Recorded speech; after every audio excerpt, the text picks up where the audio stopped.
ஏன் வந்து நீங்களே கை தட்டிக்கிறேன்னு அந்த ஷோலே கேட்டாரு. ஏன்னா உங்களோட பாடி லாங்குவேஜ் அது இல்லை. இந்த மைக்கு சவுண்டு கூட ஆம்பளி பயிர்ல தான் வரும், பொம்பளி பயிர்ல இருந்து வராது. என் ஒய்ஃபை வந்து அவருக்கு ரொம்ப நல்லா தெரியும். ஏன்னா அவரோட one of the finals contestant. Maaveeran படம் பண்ணும்போதும் அவங்கள பத்தி கேட்டேன். வாங்க நீங்க தான் அந்த சாமியாரா? ஃபினாலே செலக்ட் ஆகல, ஃபினாலே முடிஞ்சிருச்சு. நாங்க அதுல ஒரு பர்ஃபார்மன்ஸ் ஒன்று பண்ணோம். I like you. உங்க ரெண்டு பேர் குடும்பத்தை டேமேஜ் பண்ணா போதுமானது. பர்ஃபார்மன்ஸ் வந்து பயங்கர ரிச். சிவகார்த்தின் அவர்களோட ஃபேமிலி உளுந்து நல்லா சிரிச்சாங்க. அவர் என் முறை மாமே. அப்ப தாலி கட்டி ஒருத்தர் கூட்டு வந்திருக்கேன், அவர் யாரு? அவன் தாண்டா என் ஒரிஜினல் மாமே. எங்க இருக்கீங்க அப்படின்னு கேட்டாரு. கிளம்பி ஆபீஸ் வாங்க அப்படின்னு. நீங்களும் நிஷாவும் கனடா போறீங்க. ஆஃபரு எங்க 2 பேரும் கொடுத்தாரு. ஏன்னா அவங்களுக்கு செலக்ட் பண்ண முடியலையே, பழனியை செலக்ட் பண்ண விட்டமேனு ஒரு கில்ட்டினஸ் அவங்களுக்குள்ளேயே இருந்துச்சு. வலிமை பண்ண நான் தலையோட இந்த சீனு வலிமையில இருந்து யோகி பா பண்ண போர்ஷனே கட்டது. என்னெல்லாம் உங்களுக்கு தெரியுமா சார் நான் கேட்டேன். பக்கத்தில் நிற்கிற என்னெல்லாம் உங்களுக்கு தெரியுமா சார்? காலைல பார்த்தனே நீங்க பேராசிரியர் தானே அப்படின்னு கேட்டாரு. மருத்துவம் முதல் பொறியியல் வரை உங்கள் கனவுகளுக்கு சரியான முகவரி Indira group of educational institutions. Call 9841385858. Aachi Masala. எந்த சமையலும் ருசி தேடும் ரகசியம் 20 ரூபாய். இந்த பாயிண்ட்ல பேச வேண்டியது சிவகார்த்திகேயன் அவர்கள். ஏன்னா அவர் கேபிஓக்கு ஏதோ ஒரு கெஸ்ட்டாக வந்தாலும் சரி, இல்லை வந்து கேபிஓ பற்றி ஏதோ சொன்னாலும் சரி, அவர் ரொம்ப ஆத்மார்த்தமான வந்து ஒன்று விஷ் பண்ணுவார், ஏதோ ஒன்று பண்ணுவார். அவர் கூட ட்ராவல் பண்ண விதம், அவர் சொன்ன விஷயங்கள் ஏதாவது இருக்கா சிவகார்த்திகேயன் அவர்கள்? இதில் உங்களோட ஒர்க்கை பார்த்துட்டு ஏதாவது சொன்னது இல்லை, நீங்கள் ஏன் வந்து நீங்களே கை தட்டிக்கிறேன்னு அந்த ஷோலே கேட்டாரு. எவ்வளோ தட்டு. ஏன்னா உங்களோட பாடி லாங்குவேஜ் அது இல்லை. அது ஏன் லாங்குவேஜ் அப்படி ஆயிடுச்சு சார் அப்படின்னு சொன்னேன். ஆனால் யாராவது தட்டோட தட்ட மாட்டாரோன்னு நம்மளே ஆரம்பித்து ஒரு பாடி லாங்குவேஜை உருவாக்கிட்டோம். ஆனால் இன்னொன்று என்னன்னா, எனக்கு வந்து சிவகார்த்திகேயன் சார் அவர்கிட்ட சொன்னதில் வந்து ரொம்ப முக்கியமானது, சங்கீதா மேடம் எனக்கு நல்லா தெரியும், அவருக்கு தெரியும். அதை வந்து அவர் விசாரிச்சுட்டே இருப்பார். என் ஒய்ஃபை வந்து அவருக்கு ரொம்ப நல்லா தெரியும். Okay okay. ஏன்னா அவரோட one of the finals travel பண்ணுவோம், கேபிஓ 3ல ட்ராவல் பண்ணுவோம். Finals contestant. மாவீரன் படம் பண்ணும்போதும் அவங்கள பற்றி கேட்டேன். வாங்க நீங்க தான் அந்த சாமியாரா அப்படின்ட்டு அந்த விபூதி அடிக்கிற மாதிரி அது எல்லாத்திலையுமே நுமரையை சப்போர்ட் பண்ணேன். நான் ஹீரோவும் பண்ணேன். ஆக்சுவலாக அது எடிட்டில் போயிடுச்சு. ஓகே, எடிட்டில் போயிடுச்சு. எடிட்டில் போனது நிறைய இருக்குது. வலிமை பண்ண நான் தலையோட. என்னென்ன சொல்றீங்க? ஆமாம், தலை இப்போ என் தோலில் அப்படி கை போட்டு யோகி பாபு கிட்ட கேட்பாரு, இவரை எங்கே பிடிச்ச அப்படின்னு கேட்பார். இவர் எங்கே பிடிச்சேன்னா அவரை எங்கே பிடிச்ச அப்படின்னா ரிவீல் ஆகும். நான் வந்து அப்போ உட்காந்துருப்பேன், அங்கே ஒரு 300 ரூபா காசு இருக்கு பாரு அப்படின்னு சொல்லுவார். 300 ரூபா பணம் கிடக்கு பாருன்னொன்னே நான் அப்படி பார்ப்பேன். என் பேக் எடுத்துகிட்டு கிளம்பிடுவார். ஒரு ஃபஸ்ட் ஸ்டாப்பில் நடக்குது. பேக் எடுத்துகிட்டு உடனே பேக் எடுத்துகிட்டு போகிறான்னு ஓடி போய் நான் பிடிப்பேன். பிடிச்ச உடனே என்ன மாமா நீ ஒரு சண்டைக்கு இது மாதிரி செகண்ட் பேக் எடுத்துகிட்டு ஊருக்கு கிளம்புறேன், என்ன அங்கே அக்கா கவுத்து எடுத்துகிட்டு போயிட்டு பாரு அப்படின்னு சொல்லி பார்த்துவார் ஃப்ளைட். சரி சரி சரி. அப்புறம் எல்லாரும் சேர்ந்து என்னை அவரோட அனுப்பி வைப்பாங்க. அவர் என்னை 2 அடி போட்டு ஒரு ஆட்டோவில் போட்டு போயிடுவார். அது சரி. கொஞ்ச நேரத்தில் பார்த்தா நான் கிழிஞ்சி எல்லாம் வந்து நிற்பேன். இன்னுமாடா நீ ஊருக்கு போகலன்னு இந்த ஆடியன்ஸெல்லாம் கேட்பாங்க. அவன் தான் என் மச்சான் இல்லைன்னு சொல்லலடா, என்ன சொல்ல விட்டீங்களாடா நீங்களாம் அவரை கல் எடுத்து அடிப்பேன். இப்படி ஒரு சீனு. இந்த சீனு வலிமையில் இருந்துச்சு. ஓகே. ஆனால் யோகி பா பண்ண போர்ஷனே கட்டதில்லை. ஆமாம், ஃபுல்லாக பண்ணிட்டாங்க, ஃபுல்லாக கட்டு. அப்போ நான் யோகி பா பண்ணிட்ட கேட்டேன், என்னென்ன எதுவும் நடக்கலாம் பள்ளி, அதான் சினிமா. ஸோ எதுக்கு இது சொல்கிறேன்னா, நம்ம நடித்த சில விஷயங்கள் கரெக்டாக கிளிக் ஆகிருந்தால் நமக்கும் ஒரு லைஃப் மாறி இருக்கும். ஸோ அந்த மாதிரி சில விஷயங்கள் நடக்கும்னு வச்சுங்களேன். சினிமாவில் அப்படி விட்டு நடந்துச்சு. அந்த ஆக்டர்ஸோட மெமரிஸ் இருக்கும். நான் சிவாவோட சிவகார்த்திகேயன் அவர்களோட போனீங்களா, அஜித் அவர்களோட? ஆமாம் சாரு எனக்கு பெரிய ஆச்சரியம் என்னென்னா, சார் வந்து அஜித் சார் வந்து எப்படி இருக்கீங்க, நல்லா இருக்கீங்களா வீட்டில் நார்மலாக கேட்குறாரு இருக்கு அப்படின்ட்டு, என்னையெல்லாம் உங்களுக்கு தெரியுமா சார் நான் கேட்டேன். பக்கத்தில் நிற்கிற என்னையெல்லாம் உங்களுக்கு தெரியுமா சார்? காலைல பார்த்தனே பசங்க ரஷ்ஷெல்லாம் காமிச்சாங்க, நீங்கள் பேராசிரியர் தானே அப்படின்னு கேட்டார்.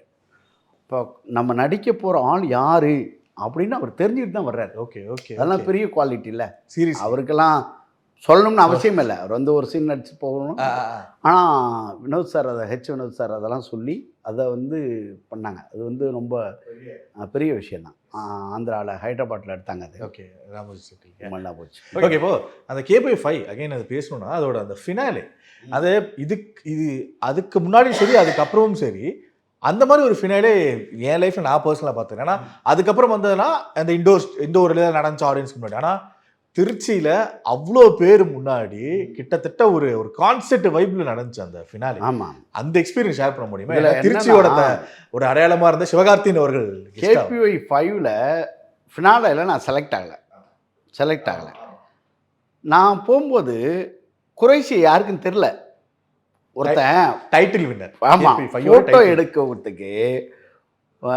வந்து என்கிட்ட ஃபோட்டோ எடுக்க சொல்லி ஒருத்தர் வந்து என் கூட ஃபோட்டோ எடுத்துக்கிறாரு. குறைசி கையில் ஃபோனை கொடுக்கு சார், நீங்கள் எடுத்து கொடுங்க. குறைசியை தெரில அவருக்கு. அப்போ நான் அவ்வளோ ரீச்சாக இருந்தேன். பட் ஆனால் எனக்கு நான் ஃபினாலே செலக்ட் ஆகலை. சரி, அந்த இதை விட்டுருங்க. அது ஃபினாலே செலக்ட் ஆகலை. ஃபினாலே முடிஞ்சிருச்சு. நாங்கள் அதில் ஒரு பர்ஃபார்மன்ஸ் ஒன்று பண்ணோம். பர்ஃபார்மன்ஸ் பண்ணோம். பர்ஃபார்மன்ஸ் வந்து பயங்கர ரீச், நல்லா போச்சு. சிவகார்த்தின் அவரோட ஃபேமிலி உளுந்து நல்லா சிரிச்சாங்க, நல்லா சிரிச்சு மூவ் பண்ணாங்க. இப்போது அடுத்த நாள் பிரதீப் சார் எனக்கு ஃபோன் பண்ணார். ஃபோன் பண்ணி ஃபோன் பண்ணி பள்ளி எங்கே இருக்கீங்க அப்படின்னு கேட்டார். நான் வீட்டில் இருந்தேன். நீங்கள் கிளம்பி ஆஃபீஸ் வாங்க அப்படின்னு சொன்னார். ஆஃபீஸ் போனேன். ஆஃபீஸ் போனேன். நீங்களும் நிஷாவும் கனடா போகிறீங்க அப்படின்னு சொன்னார். இந்த ஆஃபரு எங்கள் 2 பேரும் கொடுத்தாரு. ஏன்னா சூப்பர் சிங்கர் டீம் போது நீங்கள் அவங்க கூட போயிட்டு வாங்க அப்படின்னு கொடுத்தாரு. ஏன்னா அவங்களுக்கு செலக்ட் பண்ண முடியலையே, பழனியை செலக்ட் பண்ண விட்டமேனு ஒரு கில்ட்டினஸ் அவங்களுக்குள்ளேயே இருந்துச்சு. அதனால் அதில் செலக்ட் பண்ணலையே தவிர பாக்கி எல்லா ஷோலையும் என்னை போட்டே தான் இருந்தாங்க. இருந்தீங்க. ஆமாம். அதுக்கப்புறம் ஒரு சாம்பியன்ஸ் ஆரம்பித்தாங்க. அதெல்லாம் 1.5 வருஷம் போச்சு. அது ராமர் டீம் ஒரு பக்கம், எங்கள் டீம் ஒரு பக்கம், 6 ஒரு பக்கம். அதனால் அதெல்லாம் 1.5 வருஷம் போச்சு. அதெல்லாம் ரொம்ப ரீச்சு, பயங்கர ரீச். அப்போ நான் நிஷாவும் பண்ண அந்த கலைக்கூத்து பயங்கர. அவங்க நாடகம் பண்ணாங்க, நாங்கள் கலைக்கூத்து பண்ணோன்னா அவங்க நாடகம் 5-6 பேர் பண்ணாங்க. அப்போ விட தனசேகர் சொன்னார், 8 பேர் ஸ்கிரிப்டரா அது, நீங்கள் 2 பேர் வந்து அது பயங்கரமாக இருக்கு. நீங்கள் 2 பேர் வந்து எல்லாத்தையும் பண்ணுறீங்க அப்படின்னு 2 பேர் நாங்கள். ஆனால் வந்து அதில் எனக்கு நான் ஒன்று சொல்லுவேன், ஏன்ப்பா ஹோம்ஒர்க் எழுதலை அப்படின்னு கேட்பேன்னா, வீட்டில் வந்து அம்மா இல்லை மிஸ். என்ன அம்மா இல்லையா உனக்கு? என்ன அப்பாவும் இல்லை மிஸ். அப்பாவும் இல்லையா? அப்புறம் எப்படிப்பா? மம்மி டேடி தான் மேடம் இருக்காங்க. ஓகே, என்ன குழந்தைங்களுக்கு மம்மி டேடி தானே தெரியுது, அம்மா அப்பா தெரில. இதெல்லாம் வச்சோம் ஒரு ரெஸ்பான்ஸ், ஒரு சோசியல் ரெஸ்பான்சிபிலிட்டா. ரொம்ப அது ரொம்ப நல்லா ரீச், ரொம்ப நல்லா. அதனால இது கிடைச்சது. கொஞ்ச நாளைக்கு முன்னாடி முல்லையன் கோதண்டம் அவங்க 2 பேரும் வந்திருந்தாங்க. சரி. அது ரொம்ப ரொம்ப ஹார்ட் ஃபெல்ட்டாக இருந்தது பேசுனது. ஏன்னா அது நான் அவங்ககிட்ட மென்ஷன் பண்ணேன், இந்த மாதிரி KPI 5 வர டைம்லலாம் அது ஒரு ரெகுலர் வாட்சில் இருந்த ஒரு ஷோ. அவ்வளோ ஆர்கானிக்காக நேச்சுரலாக இருந்தது அப்படிங்கிற மாதிரி. ஸோ கண்டிப்பாக நம்ம அங்கேருந்து ஆரம்பிச்சு தான் நிறைய விஷயங்கள் பேச வேண்டியது இருக்கு. ஆமாம். எஸ், ஆப்வியஸ் KPI 5க்கு முன்னாடியே அந்த பட்டிமன்றம் அப்படிங்கிற ஒரு ஃபார்மேட் போயிட்டு இருந்தது. பட் அதுக்கப்புறம் KPI 5 வந்ததுக்கப்புறம் உங்களோட ஸ்டாண்டப்பில் அது ஒரு வேறு ரகத்துக்கு ஒன்று வந்துச்சு. KPI 5 பற்றி பேசணும், கலக்கும்போது 5. ஏன்னா அவங்க வந்த ஜேர்னி ஒன்று சொன்னாங்க. பட் பழனி அவர்கள் பட்டிமன்ற பேச்சாளர் டக்குனு இப்போ, ஏன்னா இப்போ ரீசெண்டாக நாங்கள் மஞ்சுநாதன் அவர்களை பார்த்தோம் புக் வித் கோமாளி. இந்த பட்டிமன்ற பேச்சாளர்கள் அந்த ஒரு ஃபார்மேட் ஆஃப் ஃபேஸ் மட்டும் இல்லாமல் வேற ஒரு புக்கம் அவங்களுக்கு இருக்கு, நல்லா ஃபன்னா ஜோவியலா. நாங்கள் எதிர்பார்த்த பட்டிமன்ற பேச்சாளர்கள் அப்படி இல்லை. ஏன்னா நாங்கள் பார்த்தது காலங்காலமாக சாலமன் பாப்பையா அவர்கள் இருந்து அது ஒரு ஃபார்மேட்டில் இருக்கு. ஸோ எப்படின்னா KPI 5 எப்படின்னா, அதாவது KPI 5க்கு முன்னாடி KPI 3. KPI 3ல தான் என் ஒய்ஃப் வந்தாப்புல. ஓகே, சங்கீதா வந்து சங்கீதாவுக்கு அப்போ நான் எனக்கு கல்யாணம் ஆகலை. ஜோக் சொல்லி கொடுத்து நாங்கள் 2 பேரும் கலந்துக்கிட்டோம். என்னை ரிஜெக்ட் பண்ணி அவங்கள செலக்ட் பண்ணாங்க. தெரியல. அப்போ சிவகார்த்தியோட அவங்க பண்ணாங்க. KPI 4ல் நான் வந்தேன். நான் வடிவேல் பாலாஜனம் ராமரையா எல்லாம் ஒன்றா தான் வந்தோம். அப்போ வந்து இன்னும் உங்களுக்கு ஒரு ஆச்சரியம் சொல்கிறேன். நான் என் கூட ரிஜெக்ட் ஆனவர் தெரியுமா, நம்ம குட் நைட்டு மணிகண்டன் சார். நாங்கள் 2 பேரும் தான் ரிஜெக்ட் ஆனோம். Okay, KPI 4ல். சரி, நாங்கள் 2 பேரும் ஒன்றா வெளில வந்தோம். இந்த எபிசோட்லேருந்து ரிஜெக்ட் பண்ணப்படுறோம் அப்படின்னு வெளியில் வரும்போது KPI 4 முடியுது. சரி, அப்போ KPI 4க்கு அப்புறம் ஒரு 8 வருஷம் கேப்.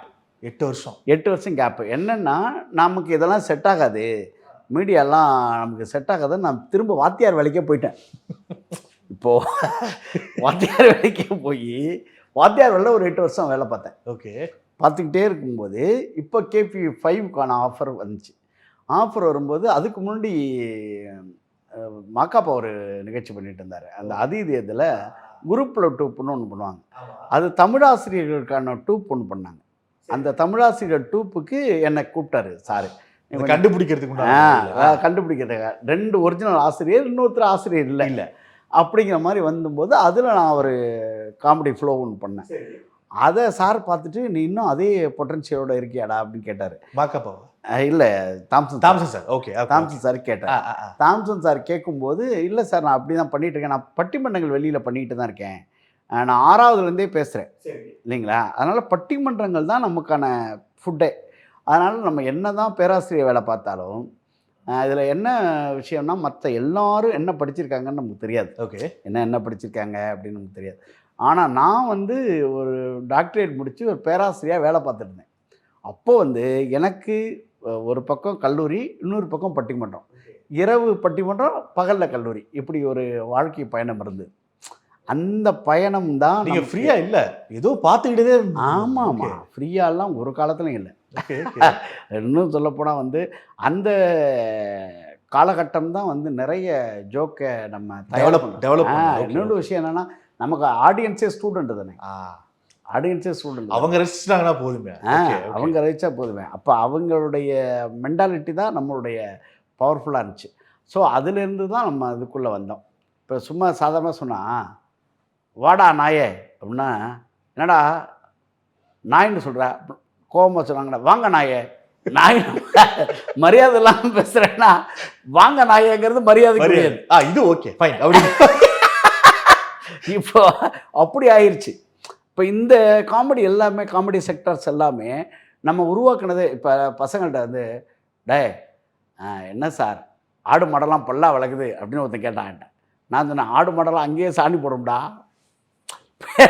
இப்போ இந்த எகத்தாளம் இருக்குல்ல, நம்ம நடந்து போயிட்டுருப்போம், ஒருத்தன் என்னை கூப்பிட்டு சார் இதான் சார் அம்மாளே, அவன் சொல்கிறான் இதான் என் ஆளுன்னு என்னை காமிக்கிறான். உடனே ஒரு வாத்தியார்ட்ட இது நடக்குது. உடனே நான் சொன்னேன் போன வாரம் தேட்டரில் வேற பொண்ணோட பார்த்தா அப்படின்னு போயிட்டேன். ஐயா குடும்பத்தில் குண்டுலாம் போயிடுச்சு, குடும்பத்தில் குண்டு வச்சுட்டீங்களேயா அப்படின்னா. இப்போ இது என்னென்னா இது இயல்பாகவே நமக்குள்ளே இருக்கிற ஒரு இன்பார்ன் குவாலிட்டி. ஸோ இது வந்து அந்த ஸ்டேஜுக்கு ஏற்றுற. இதில் ஸ்டேஜுக்கு ஏற்றுறதுல என்ன ப்ளஸ்ஸு அப்படின்னு கேட்டால் KPV5ல் நாங்கள் எல்லாருமே இன்னும் சொல்லப்போனால் நிறைய சொல்லியிருக்கேன், இருந்தாலும் நான் சொல்கிறேன். தாம்சன் அவங்க ஒரு டீமோடு வந்தாங்கல்ல, அதில் யாருமே செலக்ட் ஆகலை. தாம்சன் சார் கண்டுபிடிச்சி போட்ட அந்த 10 பேர் தான் கடைசி வரைக்கும் ஃபைனல் வந்தோம் அந்த KPV5ல். ஆமாம், ஓகே. அதில் நிஷாவெல்லாம் எனக்கு 10 வருஷம் முன்னாடியே தெரியும். நீங்கள் சொன்னது அது உண்மை. இப்போ நீங்கள் சொன்னீங்க இல்லையா தாம்சன் சார் 10 பேரை பிடிச்சி போட்டாருன்னு. அந்த 10 பேரோட முகங்கள் 2015 இருக்குமாண்ணே? ஆமாம், 15 தான். 11 வருஷம் ஆச்சு, இன்னும் அந்த முகங்கள் அப்படியே இருக்கு. ஆமாம், அப்படியே பரிச்சயத்தில். அதுக்கு என்ன காரணம்னா அவங்க எல்லாருமே தனித்தனியான குவாலிட்டி இருக்கிற ஆட்கள். ஓகே, தனித்தனியாக குவாலிட்டி இருக்கிற ஆட்கள். தாம்சன் சார் அதை கரெக்டாக யூட்டிலைஸ் பண்ணி கரெக்டாக உள்ளே போட்டார். அதில் வந்து இப்போ நான்லாம் வந்து KPV5ல் என்ன சிறப்புனா, நான் 1வது வாரமும் பண்ணேன், 3வது வாரமும் பண்ணேன். ஏன்னா நான் ஒரு வாரத்துக்கு நான் மட்டும்தான் 2 கான்சர்ட் பண்ணேன். Okay okay okay. ஏன்னா ஸ்டாண்டப் பெருசாக ஜெயிக்கலைங்கனால அவர் என்ன பண்ணார்னா என்ன தான் ரெண்டு ரெடி பண்ணுங்க பழனிம்பார். எல்லாரும் காம்படிஷன் தான், நான் 1 பண்ணால் போதும், ஆனால் காம்படிஷனோட பழனி ரீச் ரொம்ப முக்கியம் அப்படிம்பார். ஏன்னா மற்றவங்களாம் அந்த கேரக்டர்ஸ் போட்டு மேக்கப் போட்டு அதில் பண்ணிடுவாங்க. அதனால் 1 பண்ணால் போதும், நீ 2 பண்ணால் நான் 2 பண்ணேன். அப்போ வந்து இயல்பாகவே இதெல்லாம் நிறைய நமக்கு கிடைக்க ஆரம்பிச்சிது. இன்னொன்று அப்புறம் ஒரு காலகட்டத்தில் ஜோக் என்ன ஆகிடும்னா நிறைய பிரிஞ்சிடும். பிரியும்போது என்ன பிரச்சனைனா, இப்போ ஒரு பாட்டை எத்தனை தடவைனா பண்ணலாம் சார். உலகத்தில் இளையராஜா மியூசிக் போட்டது, ஏஆர் ரமன் மியூசிக் போட்டது இவன் திரும்ப பாடுவான், அதை யாரும் தப்புன்னு சொல்ல மாட்டாங்க. ஆனால் ஒரு ஜோக்கை திரும்ப சொல்லலாம், அது ஏன் ஜோக்கு, ஆனால் நான் திரும்ப சொன்னேன் இதெல்லாம் போன வாரமே கேட்டாச்சு சார்மா. இப்போ என்னென்ன ஜோக்குக்கு இருக்கிற பெரிய மைனஸ் அதான். புதுசாக இருந்துக்கிட்டே புதுசாக சொல்கிறதுங்கிறது ரொம்ப சிரமம். ஜோக்கு காமெடி தான் சீரியஸ் பிஸ்னஸே. நீங்கள் வந்து ஜோக் பண்ணுறது ரொம்ப கஷ்டம். அப்போ என்னென்னா நீங்கள் ஒரு காலகட்டத்துக்கு மேலே அவர் என்ன பண்ணார்னா இன்னொரு டைமென்ஷன் எடுத்து வந்தார் Thomson sir. Boys versus girls மாதிரி ஆண்களா பெண்களா அப்படிங்கிற ஒரு கான்செப்டை என்னையும் நிஷா வச்சு உருவாக்கினார். அது என்னன்னா அதுதான் ஆம்லேட் பொம்ப்ளேட். ஆமாம், ஆண்கள் மனசுக்கு ஆண்களுக்கு பெருசாக நான் சப்போர்ட் பண்ணேன், பெண்களுக்கு நிஷா சப்போர்ட் பண்ண சூப்பர். அது ஒரு பெரிய சண்டையா மாறி நிஷா அவங்களும் அந்த இதுல இருந்து தான் பீக். ஆமாம் அதுலேருந்து தான் வந்தாங்க அதுதான் பீக்கு. அதுக்கு முன்னாடி எனக்கு 10 வருஷமா தெரியும் நிஷாவை. ஓகே. ஆனா நிஷாவை தெரியும், பட்டிமன்றங்கள் நான் பார்த்துருக்கேன், பேசியிருக்கோம். இந்த மானமுள்ள பொண்ணு இன்னும் மதுரையில் கேட்டாங்க, அவள் பாடுவாள். நாங்கள் ஒரு பட்டிமன்றத்தை மன்னார்குடிக்கிட்ட பண்ணிகிட்டு இருக்கோம். பேரையூர்னு ஊர், இன்னும் ஊரே மறக்கலாம். சரி. அவள் மனமுள்ள பொண்ணு இன்னும் மதுரையில் கேட்டாங்க, மன்னார்குடியில் கேட்டாங்கன்னா நான் உடனே வண்டி நிறுத்து பைக்கில் ஆஃப் பண்ணியா, இங்கேருந்து மன்னார்குடி 17 கிலோமீட்டர் தான், எவன் உன்னை கேட்டான்னு போய் பார்த்துட்டு வந்துடுவோம் அப்படின்னு அவன் ரத்தம் கேட்கி செத்துட்டான் சார் அப்படின்னு மேடையிலே சொன்னேன். இது எல்லாமே இயல்பாக அமைஞ்சது தான். இது நாங்கள் பேசுகிறது அங்கங்கே பேசுகிறத கொண்டது. இப்போ ஒரு மேடையில் திடீர்னு இப்படி ஒரு ஆம்பளை ஏடா எல்லாம் இவ்வளோ கேள்வி கேட்குறீங்களே, நீ ஒரு சேலையை கட்டி நடந்து போயிடுவியா அப்படின்னு என்னை கேட்டான். சேலையை கட்டி நடந்து போயிடுவா? நான் கேட்டால் நீ மாட்டிக்கோ பரவாயில்லையா, இப்படி நான் ஒரு கோவணம் கட்டி நடந்து போயிடுவேன், உன்னால் முடியுமா? இந்த ஆன் ஸ்டேஜுக்கு உண்டான வெசஸ் மாதிரி ஆண் பெண் இது வந்து பயங்கர கிளிக்காச்சு. கிளிக்காச்சு. இப்போ என்னன்னா இது எல்லா காலகட்டத்திலும் இது இருக்கும். நீங்கள் எல்லா படத்துலையுமே இது இருக்கும். ஆண் ஒரு பெண்ணை வந்து திமிரா காட்டுறது, அந்த பெண்ணு வந்து படிச்சுட்டு வந்துட்டா திமிரா இருக்கு. ப்ளேம் பண்ணுற ஃபார்மேட் அப்படி இருக்கும். இந்த ஃபார்மேட்டு எல்லா படத்துலையுமே இருக்கு. இது வந்து மேடையிலும் ஒர்க் அவுட் ஆகும். இன்னைக்கும் ஆண்கள் பெண்கள் தான் மேடையில் ஒர்க் அவுட் ஆகும். சீரியஸ்லி. ஏன்னா இப்போ வரைக்கும் பட்டிமன்ற பேச்சாளர்கள் அது எடுத்துட்டாலே இப்போ ஒன்றும் இல்லை. இப்போ ராஜா சார் ஒன்று பேசினாங்களா, ஆப்போசிட்ல பாரதி மேம் ஒன்று பேசுவாங்க. ஸோ அது ஒரு மாதிரி இன்ட்ரெஸ்டிங், அது பயங்கரமாக. அதே மாதிரி அதான் அது கொஞ்சம் அறிவுபூர்வமாக கொஞ்சம் வந்து விரசம் இல்லாமல் இருந்தால் ஓகே, அவ்வளோதான். ஓகே, கொஞ்சம் விரசம் இல்லாமல் அறிவுபூர்வமாக ஒரு கேள்வியாக இருந்தால் ஓகே. இப்போ சில பெண்கள் வந்து அன்னைக்கு ஒரு பொண்ணு என்னை கேட்டால் ரொம்ப அழகாக ஒரு கேள்வி, பணமா பாசமான ஒரு தலைப்பு. அதில் ஒரு பொண்ணு பேசும்போது சொல்கிறான், நீலவேணின்னு ஒரு பொண்ணு, அவள் புதுசாக வந்த பட்டிமன்றம் கேள்விப்பட்டேன். அவள் ஒரு கேள்வி கேட்டான், பதில் சொல்ல முடியல. அவள் ஒரு கேள்வி கேட்குறா, ஒரு 2:30 மணி இருக்கும், ராத்திரி ஒரு 2:30 மணி அந்த ஊரில் நிகழ்ச்சி நடக்கும்போது. அவள் தான் ஃபைனல் பேச்சாளர். அவர் கேள்வி கேட்குறா, என்ன கேட்டால் தெரியுங்களா, பணமா பாசமாக தலைப்பு. அவள் பாசத்துக்கு பேசுகிறான். ஒரு 500 ரூபா நோட்டு கிழிஞ்சு போயிட்டா நீங்கள் என்ன பண்ணுவீங்க அப்படின்னா, நான் பேங்கில் கொடுத்து மாற்றிடுவேன்னா. எந்த அப்பா அம்மாவது தான் குழந்தை ஊனோன்னு சொல்லி பேங்க் மாற்றிருக்காங்களா? இந்த குழந்தை வேண்டாம் வேறு குழந்தை வாங்கன்னு. இப்போ என்னென்னா இந்த இடத்துல ஒரு ஸ்டன் பண்ணுறாள்ல, எந்த அப்பா அம்மாவுமே தான் குழந்தை ஊனமாக இருக்கு, இதை வச்சுட்டு வேறு குழந்தை கொடுங்க, நல்ல குழந்தை கொடுங்க யாருமே கேட்க மாட்டாங்க. ஆனால் ஒரு 500 ரூபா நோட்டுக்கு 1000 நோட்டுக்கு அவ்வளோதாங்க மரியாதை. நீங்கள் அது 2000 ரூபா இருந்தானா 500 ரூபா இருந்தாலும் 100 ரூபா இருந்தாலும் அங்கேயே டாபிக் முடிஞ்சிருச்சு. அப்போ என்னன்னா இந்த அறிவுபூர்வமான விவாதங்கள் இருக்கு. இந்த விவாதம் யாருக்கு வேணாலும் தோணலாம். நான் ஏன் அவள் பேரை சொல்லி இங்கே இதை சொல்கிறேன்னா, அது அவளுடைய கிரெடிட், அதை நம்ம எடுத்துக்கூடாது. அவன் கேள்விப்பட்டிருக்கேன். அப்போ கேட்கும்போது அந்த கேள்வி கேட்கும்போது நமக்கு ஒரு சே இப்படி யோசிக்கல இல்லை நம்ம அப்படின்னு நமக்கு தோணுது. இது எல்லா காலகட்டங்களையும் இருக்கும். எல்லா காலம் நிஷாவும் நிறைய அது மாதிரி புதுசாக கேட்பா. மருத்துவம் முதல் பொறியியல் வரை உங்கள் கனவுகளுக்கு சரியான முகவரி Indira group of educational institutions. Call 9841385858. எந்த சமையலும் ருசி தேடும் ரகசியம் 20 ரூபாய்.